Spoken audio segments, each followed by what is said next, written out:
que fuera competitiva, ¿no? Y cuando le pregunté esto a Dingo, Dingo me dijo en un segundo, Paula Salerno, o sea, sin pensarlo. Paula, decile, le va a gustar. Dingo en ese momento creo que estaba entrenando también laser, sí, lo sigue haciendo, pero estaba más en contacto con los chicos que corrían en Argentina. Y ese mismo día le escribo un mensaje a Paula por Facebook. Yo la conocía porque fui entrenador de laser en San Isidro muchos años también, entonces sabía quién era, pero digamos no era conocida. Ella es un poco más joven, creo que tiene ahora 30 años o por ahí. Y no éramos de la misma camada. Le escribí, le dije, mira, tengo un barco, quiero correr el selectivo para los Panamericanos, lo único que tenés que hacer es venir acá, yo te pago el pasaje, te tenés que pagar la comida nomás. Listo, voy, me dijo, de una. O sea, no tardó ni 30 segundos. Y bueno, así fue realmente la historia. O sea, el culpable de esa formación, en última instancia, fue Dingo, que me dio ese dato preciso y certero. Y bueno, viendo los resultados de hoy, Paula acababa, creo que, de ganar el campeonato mundial femenino de snipe. Ella corrió ese campeonato con su hermana, lo ganó. Después, bueno, quedamos segundos nosotros en el sudamericano, después terceros en el canadiense, ganamos en Toronto. Después ellas siguió navegando con Javier y ganaron mundial dos veces, ganaron sudamericano 2 veces, o 3, no sé cuántas veces. Volvieron a ganar los Juegos Panamericanos, así que te diría que Paula es la inista más exitosa de todos los tiempos, porque además ganaron el norteamericano también, o sea, ganaron todo, y varias veces. Así que, bueno, la culpa es de Dingo. Vamos a poner así, el título es que la culpa es de Dingo. Buenísimo, Nico. Bueno, acá están ya navegando en Salinas. Sí, a ver, 2 o 3 cosas que no quería olvidarme. O sea, yo llegué a este campeonato con un barco bien armado, tuve apoyo de Wittig, como te dije, pero sobre todo tuve apoyo del club. El club, en esa época, Paco Solá era el comodoro, Justus Klemper era el capitán de flota, Ernesto Escobar era el capitán de flota de Optimis. Los 3 me dieron el apoyo al 100%. Me acuerdo que también Roberto Fernández nos prestó su departamento mientras estuvimos entrenando y navegando en Salinas. Después el capitán Berategui me dio 1 millón de ayuda. Navegué con gente, bueno, creo que con vos en algún momento navegué también. Navegué con gente de la Armada, navegué con Juan José Ferretti, navegué cada vez que yo podía subirme al barco, mientras lo iba preparando, me subía con la persona que pudiera, ¿no? Entonces, navegaba de a poquito, probando los ajustes que iba haciendo en el barco, pero no eran ajustes de puesta a punto, sino eran ajustes de armado de barco, porque básicamente lo armé de cero. Entonces, llegamos al campeonato, vinieron los chicos, también tuve apoyo privado de un par de sponsors que me pidieron ser anónimos y seguirán siendo anónimos, pero también me ayudaron mucho. Entonces los traje, pude traerlos a Bocha y a Paula en avión, vinieron, nos quedamos en la casa de Roberto y bueno, la verdad que vinieron una semana antes, pudimos navegar. Es muy fácil navegar con gente buena, ese es el secreto. Le voy a decir, para los que quieran armar una buena tripulación, consíganse buenos tripulantes. Esa es la clave real. Bueno, terminamos quedando segundos en el campeonato. Perdón. Acá se definió la plaza panamericana para Argentina. Logramos la plaza. No logramos la representación de Argentina porque hubo un segundo campeonato después, en donde se terminaba de definir, pero acá nuestro único rival directo fuerte era Pepe Bettini. Pepe ya había hecho una campaña panamericana, había corrido los Juegos de Río, los Juegos Panamericanos de Río, y bueno, venía con más experiencia realmente, ¿no? pero nosotros teníamos la ventaja de casi ser locales, tener un buen barco, o sea, haber tenido la posibilidad de trabajar ese barco con bastante tiempo y bueno, para nuestra sorpresa, para mí fue una sorpresa quedar segundo. Yo no pensé que íbamos a terminar tan arriba. De hecho, ese campeonato, dentro de ese campeonato hubo mucha tensión con Pepe porque empezamos nosotros muy bien. El primer día veníamos ganando el campeonato. Entonces, el segundo día había que acortar puntos, ¿no? De parte de él lo sabía y tácticamente fue súper agresivo y nos perjudicó totalmente en forma legal, pero de repente si no hubiera estado Pepe y hubiéramos corrido más tranquilos, hubiéramos tenido una chance real de ganarlo el campeonato. Lo cual, vuelvo a decir, fue una sorpresa porque con todas las ventajas que podíamos tener, yo no corría de timonel desde que tenía 17 años y corrí con, no sé, 38. A ver, más o menos, 38, 39. O sea, sacar la cuenta de cuántos años hacía que yo no me subía realmente a correr un campeonato de verdad de timonel. Me subí a algún campeonatito en Salinas, así corriendo una o dos regatas, pero a correr de verdad hacía 17 años, desde los 17 años. Entonces, bueno, fue todo medio así de novela, así de película, hasta ese punto, ¿no? Buenísimo. O sea, y ahora, bueno, esta era la primera etapa del selectivo, ahora venía una nueva etapa, ¿no? Una segunda etapa, que era definir para quién iba a la plaza, entonces. Y acá sí, es cuando te vas a correr a Buenos Aires, al San Isidro Labrador, esto habrá sido, no sé, 2, 3 meses después más o menos. Eso fue, a ver, este campeonato fue antes de fin de año del 2000, antes de fin de año 2014, y el San Isidro Labrador tiene que haber sido el mayo o marzo, no me acuerdo bien, pero por ahí fue. Y en ese campeonato teníamos que correr un campeonato básicamente en donde corríamos contra Pepe, match race, porque ninguno de los otros que corrían ese campeonato había venido o no tenía posibilidad de clasificar o porque no era mixta la tripulación o estaban demasiado lejos en los puntos. Entonces, con Pepe teníamos una diferencia creo que de 10 puntos, más o menos, no recuerdo así, y creo que íbamos a correr unas 8 o 7 regatas. Entonces, matemáticamente nosotros teníamos muchísimas chances de ganarle. La única opción era que nosotros fuéramos descalificados en un par de regatas y que nos ganara todas las regatas Pepe. Así que bueno, fue un campeonato que, yo te lo contaba ayer, fue en donde más tensión hubo, porque fue completamente todo el tiempo agresivo. Era match race toda la regata, buscándonos. Él nos buscaba, nosotros zafábamos, a veces lo buscábamos nosotros, pero, o sea, mi estrategia o lo que hablamos antes de salir con Bocho y con Paula era no cometer errores, sino evitar caer en trampas, ¿no? Entonces siempre fuimos muy conservadores, porque además otra cosa muy importante que jugó definitivamente a nuestro favor fue que conseguimos un muy buen barco, el barco de Alejandro Clos, que era un Allen relativamente nuevo, pero comparado con los barcos que habían en la flota de Argentina era el mejor. Y bueno, pudimos correr con ese barco. Ale nos apoyó, creyó en nosotros. Obviamente, pues habíamos quedado segundos. Yo creo que si hubiera sido el caso inverso y Pepe hubiera sido el segundo, le hubieran dado el barco a él.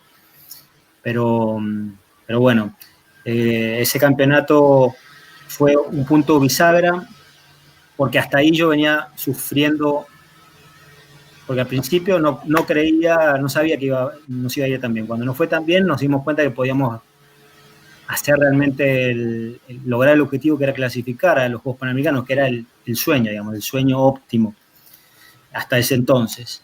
Y cuando ya llegamos a Argentina por ese campeonato, la tensión máxima era no perder esa posibilidad de sueño. Entonces, hubieron protestas en el agua, protestas de reglas de clase por parte de ellos.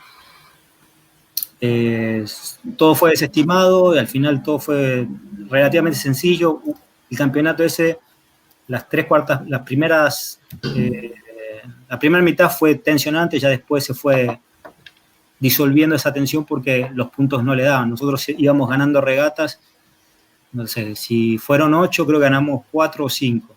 Entonces ya a un punto ya no hubo competencia y ahí ya nos relajamos un poco más.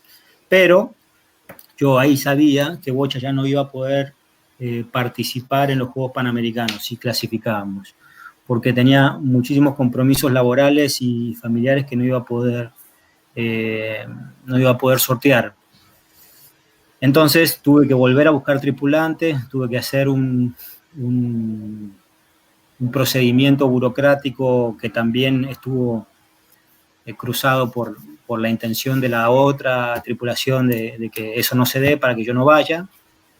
Entonces empecé a buscar gente, de nuevo, conocida, primero amigos, y que fueran realmente buenos. Entonces empecé buscando, el primero que creo que le había dicho fue a Juan de la Fuente, dos veces medalla de bronce en 470, hasta ese momento tenía una, después ya tenía las dos, en 2012 había ganado su segunda medalla, pero estaba haciendo campaña para Río, para los Juegos Olímpicos de Río. Pero estaban en un impasse con Lucas Calabrese, que era su timonel, y también le dije a Lucas, que también lo conocía, obviamente es mucho menor, pero teníamos buena relación porque él entrenó mucho tiempo Optimis, y no, tampoco podía, porque estaba comprometido, iban a volver a navegar con Juan. Le dije a Ramón Oliden, que no fue olímpico, pero es uno de los veleristas más talentosos que tiene Argentina, fue campeón mundial de Optimis, ganando todas las regatas, también amigo, ese sí es de mi camada. Todos top, pensaste. Sí, y sí, además yo sabía que tenía el boleto de ida ya en mi mano, o sea, era tentador para cualquiera, de todas formas, ¿no? Correr un Panamericano. Entonces, bueno, ninguno de los tres pudo, pero los tres me dijeron lo mismo. ¿Y por qué no le decís a Javier Conte? Yo no había pensado en Javier, porque la última vez que lo había visto a Javier había sido en el 2014, la ceremonia de inauguración del Mundial de Optimis en Argentina. Él en esa época era subsecretario de Deporte de la Nación. Era el segundo a cargo del deporte en Argentina. Y pesaba como 90 kilos. Y él mide unos 60, una cosa así. Era un lechón. Entonces le dije, o sea, mirá, no sabes, no, lo llamé, le dije, mira, Javi, no sé si sabes, pero clasifiqué a los Juegos Panamericanos, Bocha no puede ir. Me dice, sí, claro que sé, si yo te venía siguiendo, y me empezó a contar un poco, y le dije si estaba interesado. Y esa primera vez que hablamos, me acuerdo, casi 2 horas y media por teléfono. Y me contó todo, me preguntó todo. Él me preguntó toda la información de cómo nos habíamos preparado, qué íbamos a hacer, qué pensaba. Y me dijo, bueno, mira, sí creo que lo puedo hacer, déjame hablar con mi jefe, que su jefe era Camau Espínola, 2 veces medalla de bronce, o una medalla de bronce, otra de plata en windsurf Argentina, era el secretario de Deportes, era el primero, secretario de Deportes de la Nación, a ver si me deja. Al día siguiente me dijo, ya, me dio luz verde, así que listo, yo me pongo a entrenar mañana y voy a bajar tantos kilos, y ahí empezamos. Eso fue, ni bien terminó San Isidro Labrador, así que bueno, ahí terminó una etapa que fue súper dulce, porque lo hice obviamente con Bocha, y era todo un desafío navegar con Javier, porque yo con Javier había navegado, de hecho habíamos navegado, y me olvidé decirte, nosotros corrimos un mundial de 470 juvenil, en donde quedamos octavos, él de timonel, yo de tripulante, cuando teníamos, no sé, 18, 19 años. Y bueno, ahora después de, no sé, 20 años o más, volvíamos a navegar juntos, él obviamente con una trayectoria deportiva súper importante, había sido medalla de bronce en los Juegos de Sydney, múltiple campeón mundial, o sea, un tipo con muchísima experiencia. Pero bueno, era la mejor opción que podíamos tener. Lo bueno es que lo conocía, hacía mucho que no lo veía o que no hablaba realmente, pero había un grado de confianza porque cuando éramos jóvenes y corríamos en CADE en el Cuba, en esa época estábamos en la misma camada, yo iba a la casa de él todos los fines de semana, dormía en la casa de él la mayoría de las veces porque vivía cerca del club y yo vivía medio lejos, entonces nuestros papás eran muy amigos y me quedaba siempre en la casa de él, entonces había una confianza grande, claro, con Coco. Así que empezamos y de ahí, bueno, fue una etapa donde, como te decía, fue un poco duro mentalmente cambiar, porque de alguna forma ya nos habíamos preparado o habíamos entendido cómo navegar juntos con Bocha y con Paula. Con Javier fue completamente distinto. Con Javier hicimos una sesión de entrenamiento en Argentina de una semana, unos 5 días.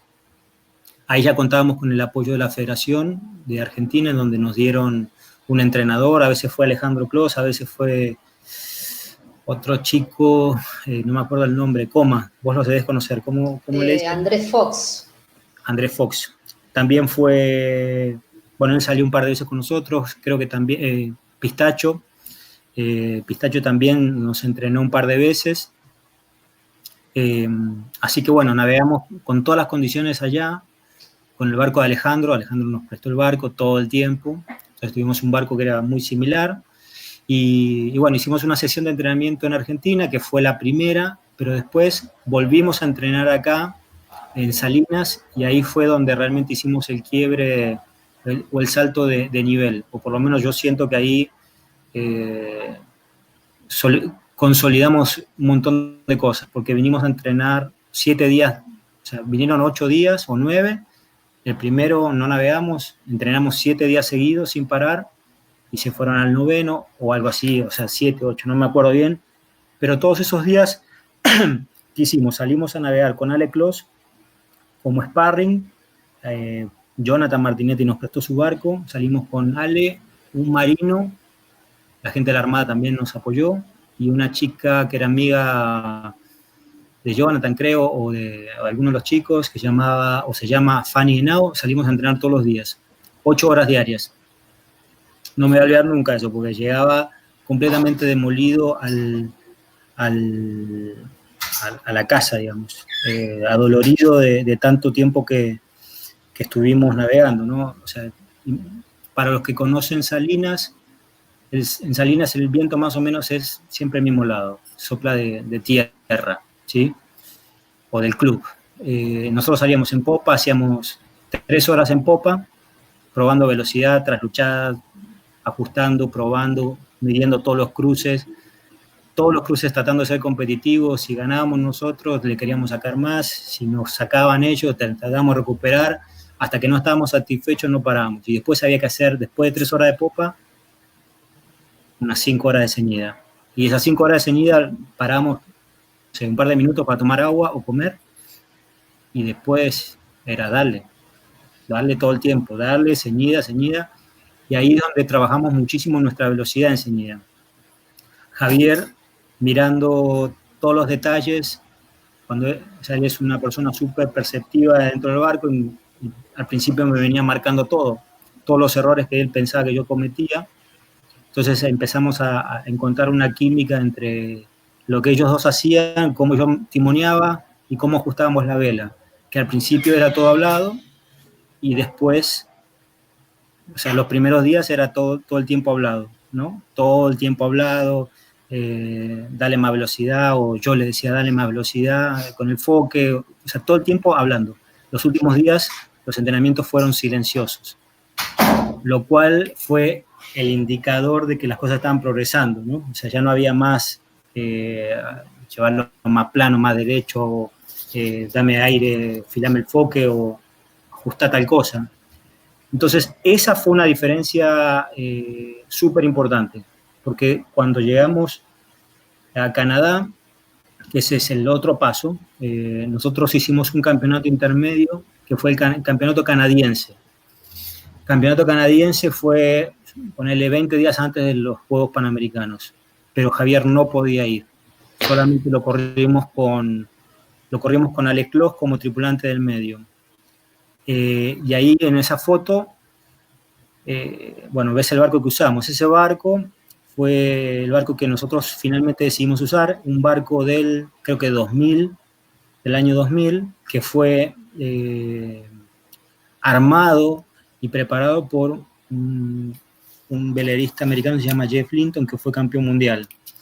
Nosotros inicialmente fuimos a ese campeonato canadiense a conocer el barco. Mi objetivo era entender el barco, porque si pasás las fotos, y para la gente que es velerista de Lightning, va a ver que los controles son completamente poco ortodoxos, ¿sí? Las lingas como a mí me gustaban, como yo te decía antes, los controles a la orza, sin controles en la posición del timonel, ¿sí? Está limpia la cubierta, con lo cual te permitía libertad absoluta de moverte sin entorpecer ningún tipo de dinámica de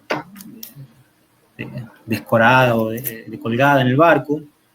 Entonces, como yo no tenía nada que perder, no tenía mucho tiempo, digamos, en el barco, y con la historia que tenía ese barco, bueno, nos decidimos por alquilar ese barco, que no era nuevo, y creo que era el más viejo de todos los que compitieron finalmente en los Juegos Panamericanos. Pero, como te decía, fuimos a conocer ese barco. Y como íbamos a correr con Alejandro, no había presión por correr o por ver cómo salíamos, ¿no? O sea, pero nos terminó yendo bien. Quedamos terceros en ese campeonato.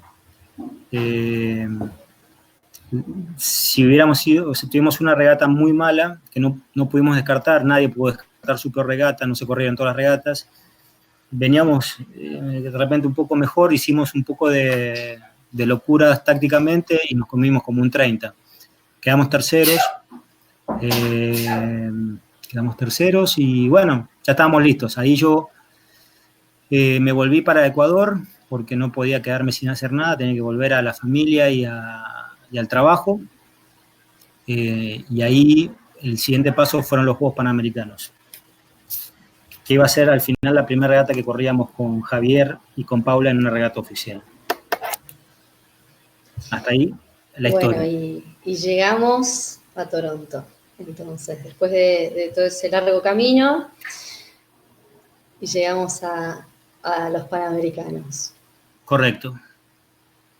Ahí las fotos que pongo primero son de nosotros navegando, entrenando.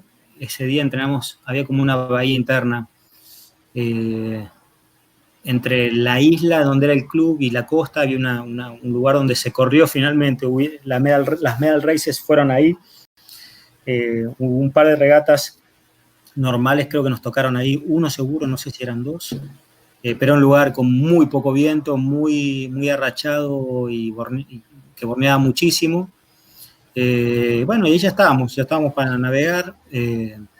Como ves, estábamos sentados los tres a sotavento y no había nada de viento. Así fue el campeonato, con muy poco viento. Yo creo que el promedio de viento puede haber sido 5 nudos, 6, no más de eso. Y bueno, no sé qué más contarte de esa preparación. Llegamos con tiempo, pudimos entrenar bastante, no fuimos los que más tiempo estuvimos antes. ¿Cuántos días antes estuvieron? Yo pienso que entrenamos entre 6 y 7 días. No, entre 5 y 6 días sólidos, y llegamos 7 días antes, 8 días antes de la primera regata, más o menos. Realmente no me acuerdo bien. Pero bueno, ahí ya estábamos listos y tranquilos, ¿no?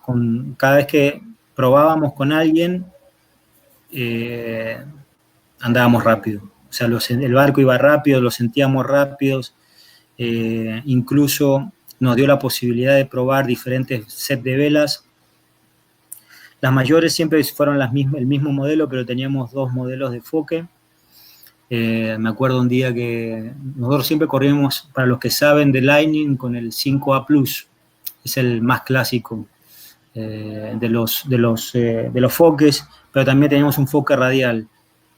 Ese día estábamos navegando, un día adentro, estábamos entrenando dentro de la bahía y se cruzó Claudio Viecark, que era el representante de Brasil, y dijimos de entrenar. entrenamos y andamos recontra fuerte. Le sacábamos velocidad y ángulo. Le sacábamos, hicimos 3 probadas y Javier me dice, probemos solamente para sacarnos la duda del otro foque. Lo teníamos adentro, o lo tenía Alejandro en el bote, lo cambiamos en 2 minutos, lo pusimos e inmediatamente nos dimos cuenta que no era lo mismo.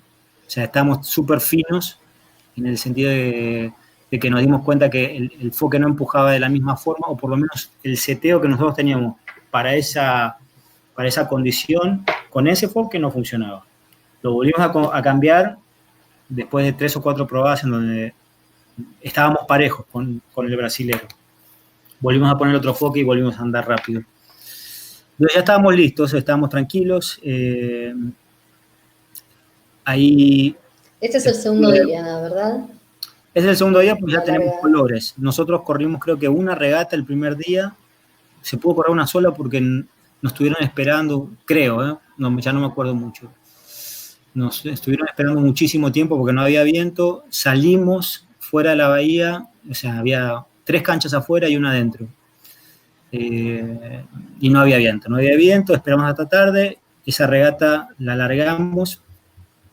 Al principio, el plan con Javier era que me decía, bueno, nosotros vamos a tener un approach agresivo por malas, virando a sotavento y largamos. Hicimos eso la primera regata. Largamos últimos. Entonces, después o sea, largamos últimos porque no teníamos el timing con flota para hacer esa maniobra, digamos. Y en una largada que era bien apretada, era una largada súper apretada, no entraba mucho más barcos. Entonces, después de esa largada, acordamos en que íbamos a largar, sabiendo que éramos rápidos, largando del medio, tratando de buscar la menor cantidad de riesgo innecesario o sea, si se iba para la derecha, no nos iba a matar, si iba para la izquierda, no nos iba a matar tampoco. Sabiendo que éramos rápidos, llegamos, o sea, realmente llegamos al final del campeonato con, no sé si eran 5 o 6 regatas ganadas. O sea, llegamos a la medal race ya con los puntos necesarios para ganar. O sea, ningún resultado que podíamos tener en esa regata, llegando últimos o ganando cualquiera de los otros, igual ganábamos, ¿sí? Entonces nosotros empezamos de menor a mayor. El primer día quedamos terceros, después del segundo día ya estábamos segundos. Ahí se ve el circulito rojo, esto es el primer día seguramente. Y ahí ya después ya fuimos subiendo, ¿sí?